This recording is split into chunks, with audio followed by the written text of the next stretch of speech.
speak a little bit to the EU position on geographic indications, if that's come up at all, and what the U.S. response is on that?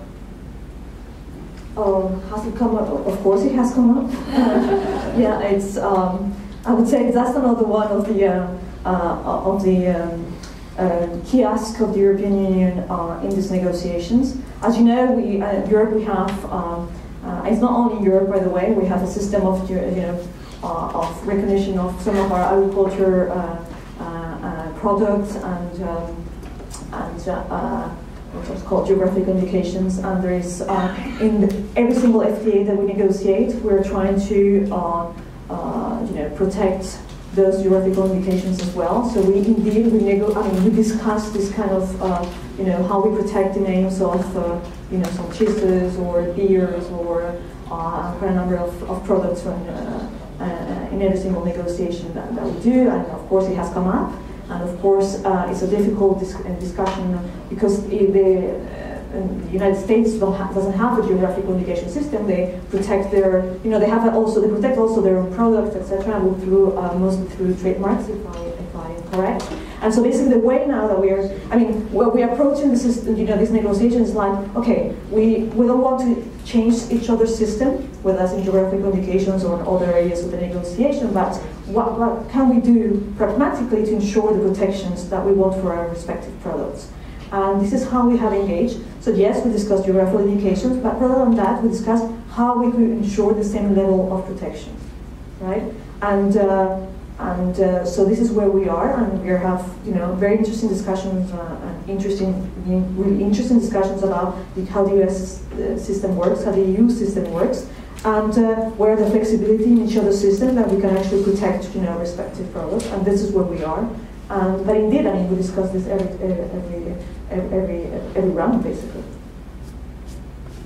Was there another question over here? Yes. What is the level of negotiations on the offset requirements for government procurement? Oh, we haven't got there. No. But to be honest, the US and the EU generally we have quite similar approach to offsets. But we are far from having engaged in that conversation yet. Yes. Could you talk about audiovisual issues, cultural type issues? Is that come up to the table already? I feel like this is an important priority for the U.S. and maybe different for the European side. Well, the answer is no.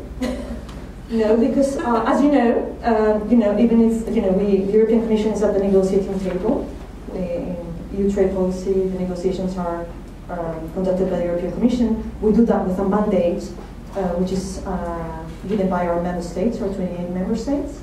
And in our mandate, which is online and public, it was very clear that we couldn't negotiate audiovisual issues. So basically, we don't negotiate them.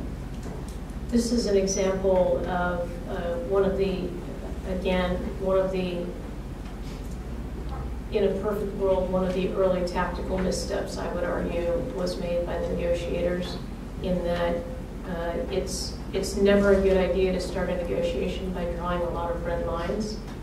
And this was one of the red lines that Europe drew even before our respective mandates, whether the Commission's mandate or through Trade Promotion Authority in this country, the mandates were set. So this is one of those things that was taken off the table, as I said, even before the negotiations began. That doesn't really bring the spirit of collaboration and goodwill and sort of negotiating friendliness that you might like to start a negotiation with.